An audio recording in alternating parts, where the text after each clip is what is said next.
Okay, Karen, we got Pete Golding here. Do you guys need to say anything else, or are we ready to go? Nope, fire away, Josh. Okay, Pete, go ahead and you open, and we'll get to questions. Absolutely. Hope everybody had a Merry Christmas. I know we're excited to be able to play in a Rose Bowl, obviously one of the best bowls in the country, and thank all the people at Capital One and the Rose Bowl committee for selecting us and putting on a great show.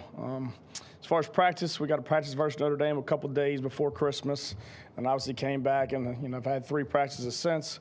I think they're a really good offensive football team. I think obviously start up front. It's probably one of the best offensive lines from tackle to tackle that we've seen all year. They do a great job of communicating. They're all on the same page. They're physical. They do a really good job of protection. Obviously, Ian Book, the quarterback, I think kind of makes them tick. Really good football player, competitive. He's tough. I think he does a great job extending plays, but he keeps his eyes downfield. When you break down their explosive reel, a lot of their explosive plays come because he extends the play, moves out of the pocket, and obviously they do a really nice job in the scramble. And then from a running back standpoint, they play 3 guys. I think 23 is a really good player. They do a really good job in the run game with a lot of different personnel groupings. Play several different tight ends, create extra gaps in the C area. So schematically, they do a lot of different things that create a lot of problems.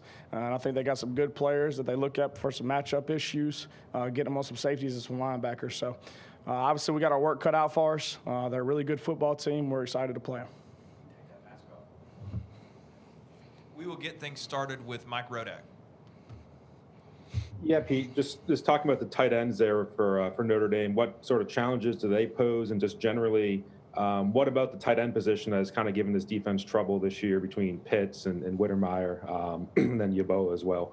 Yeah, I think, it's what obviously people are doing with them now. It used to be back in the day, the tight end was always in the C area, and, and there's certain plays and patterns that they ran out with, with them. But I think everybody's doing a really nice job of aligning these guys all over the place. They'll be at number 1 to the field, or they'll go 3 by 1, and he's the X receiver to the boundary. So they create some matchup problems, and that's what these guys do. They'll both be in a C area, whether it's 87, 89, or 24, and then they're going to flex out. They'll be the outside receivers. They'll be isolated. On the boundary corner, if you leave a corner over there, if you worry about the size, then obviously you're going to try to match them up with a safety, and they look for the isolation route. So I think the multiplicity that people are doing with the tight ends, obviously from a coverage standpoint, they make you dictate what you're going to play. And so whether you're playing man or zone, they're going to know based on who's lined up on these guys, and that's why they do it. So they get the pre-snap picture and know the coverage you're in, and here's the 2-high beater, here's the man beater, and then at that point, if their guy ends up going up and being better than yours and making the play, it's predetermined for the quarterback what they're in, because there's only so many things that you could do once you put those guys in certain spots. But what I've been most impressed with these guys is how well they do block in the C area. They move them around, a lot of sliders with them. Obviously, they're a gap team as well. They do a good job in the kick out, and then they're still effective in the pass game. I'm not saying they're the same as what we saw in Pitts. I think he's a little different athlete. Obviously, he's got receiver speed.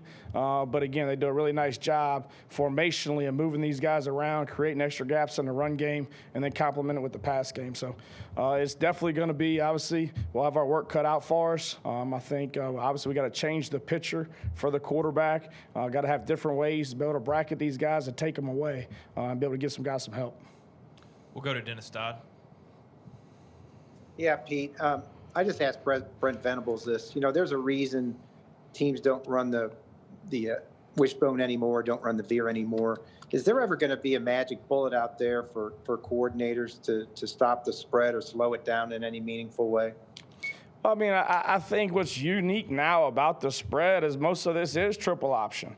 It's the run-pass option, but now it's vertical. It used to be, hey, read and ride, and now we pitch. Well, he just caught it 7 yards behind the football. So you had time to rally guys, and he hadn't built the speed up and all that. So, what I think, obviously, offenses have gone to, they make you count for all 11. And obviously, once you start trying to take away matchups because there's a really good player that we need to double because we probably can't cover him one-on-one, well, then now you're down a guy. You haven't accounted for the quarterback. And I thought that's what Florida did a nice job of, too. They're going to get an empty. All right, what's the picture? What are they in? All right, now they're doubling so-and-so, 84 or 1. Well, now they have nobody for the quarterback. So then if you're not gaming the front and somebody doesn't win up front, well, you're gap short. So I think that's the big thing. They make you cover the width of the field horizontally and vertically, and then they make you account for the quarterback in the run game, which is tough to do. There's only so many coverages you can play and be sound versus all those. So I think a lot of times now you got to win a one-on-one. I think that's what defense has come to, the way they're spreading it out and the options that they have. If you don't win your one-on-one, because somebody's going to be in a one-on-one. That best case scenario, because a lot of times you're down a guy, depending upon the quarterback run game. So if you can't win that one-on-one and you can't change the pitcher and obviously confuse a guy, dictate the read, knowing, hey, he's the read and ride player, we're going to show this, pop back out, influence the play like you used to do in triple, then you're going to struggle. Okay, we'll go to Aaron Settles next. Hey, your defense has 32 sacks, but 21 of them have come in the last 4 games. I wonder what you've noticed during that time period, and secondly, what sort of progress you've seen from Will Anderson from the start of the season to today. Yeah, I mean, obviously I think Will's progressed very well, but I think that's just his makeup. That's who he is. You know, I think from day one when he came in here, he had a completely different mindset than any freshman that I've been around. He came in and attacked it, been in the playbook, is in the film rooms with Coach Sal all the time, but he practices that way. And I think that's the one thing to me where he's come on late, you know, because it's starting to build. You know, week in and week out, he's practiced the same, and it's all out. That's all he knows. That's how he plays.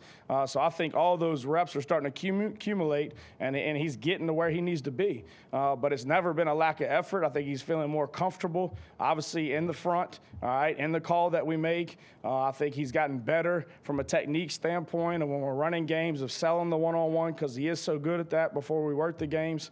So I think a lot of it has come from a technique standpoint of his understanding of what we're asking him to do, right, from a pass rush standpoint. But I think, yeah, he's definitely progressed really well, super talented, but he's a great kid. We'll go to John Zener with the Associated Press. Yeah, Coach. How has your defense kind of evolved and improved during the season? And I know you're coming off a rough game statistically, but you're also facing some really good offenses in Florida, Ole Miss, those guys. So how has they improved? Yeah, I mean, I think obviously the big thing for us, you know, in that stretch where I thought we were playing pretty good defenses, you know, I thought we attacked the line of scrimmage up front. You know, I thought we did a good job controlling blocks. I thought we were better in our gap integrity of fit and runs, you know, which has been an issue in the past. But I think the biggest thing, we tackled better. You know, I think early, you know, obviously in the year, you look at the Ole Miss game, you know, they had 250 yards after contact.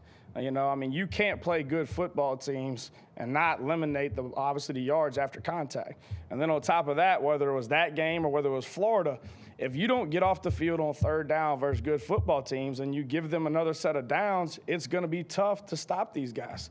They got too many weapons. They do too many good things offensively. So, you know, I thought in that stretch, I thought we tackled really well in space.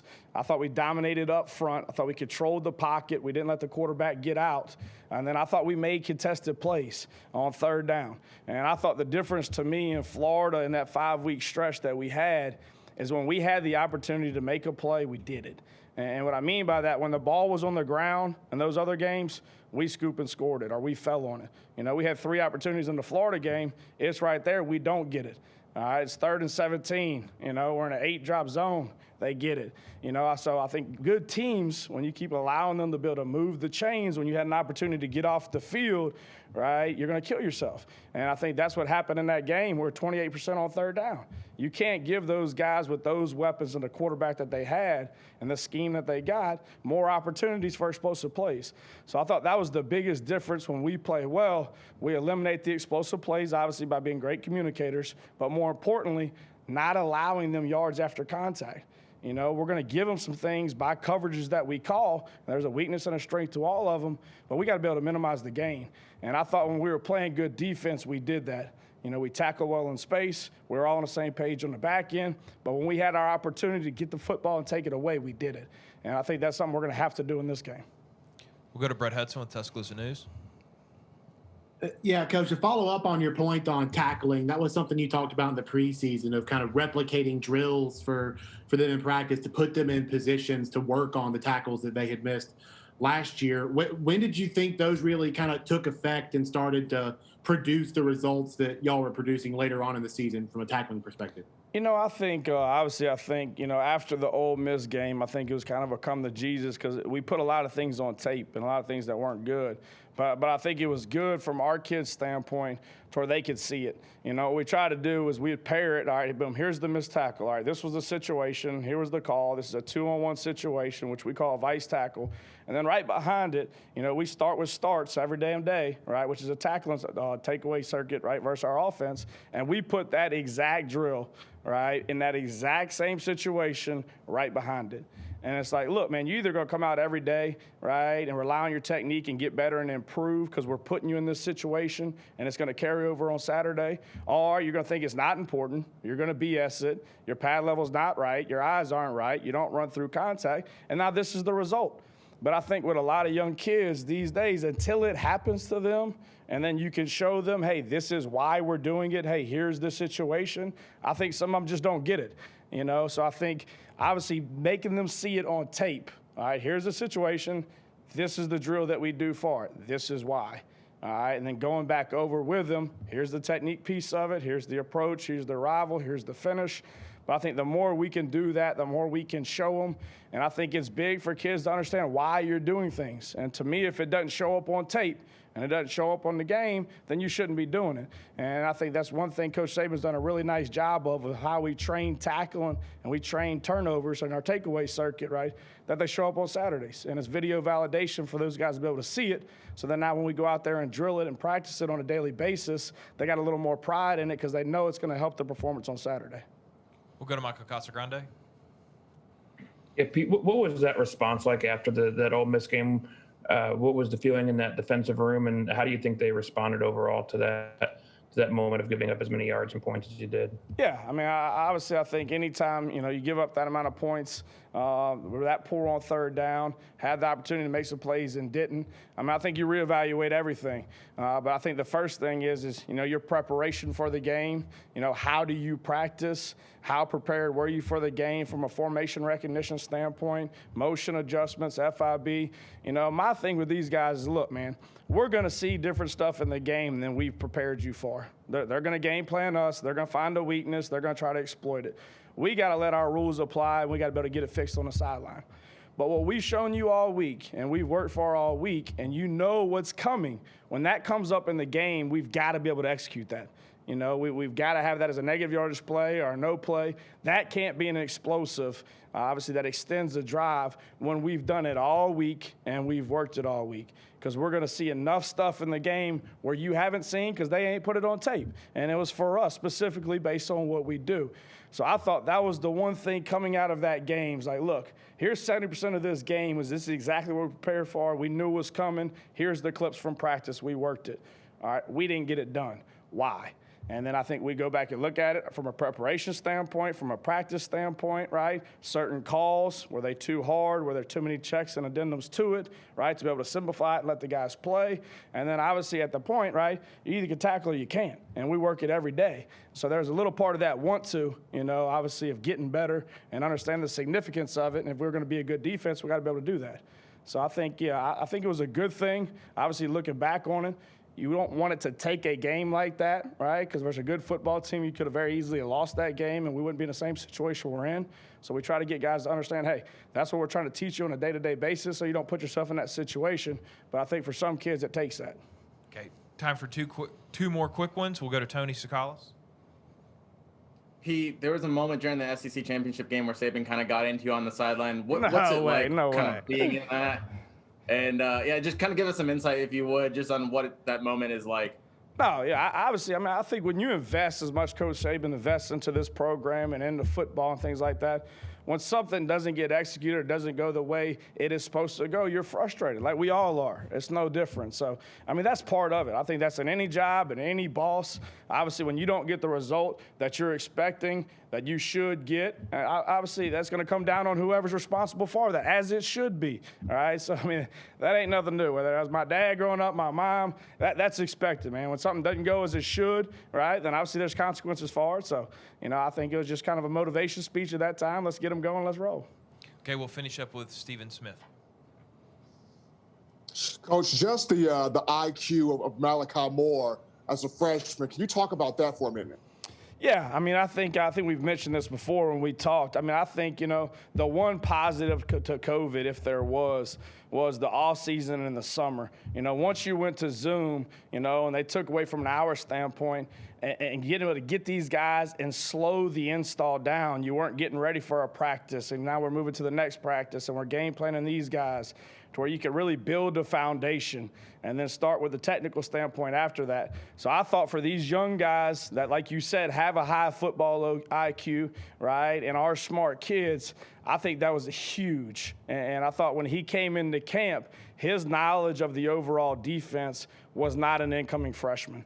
And then obviously he's athletic enough on the field to be able to make the plays he needs to. But more importantly, in this system, especially in the back end, if you know the foundation and know how it fits and know your responsibility, then you're a good enough athlete to play or you wouldn't be here. We wouldn't have signed you. So I think the big piece of that is the mental standpoint, like you said, which I do think, the Zooms with Coach Scott and Coach Kelly and Coach Saban throughout the spring, throughout the summer, the walkthroughs, just the preparation of it, having another month prior to game one, I think was big as well to that. So, yes, he's got a high football IQ. He loves football. He studies his butt off, and he's a good football player for us.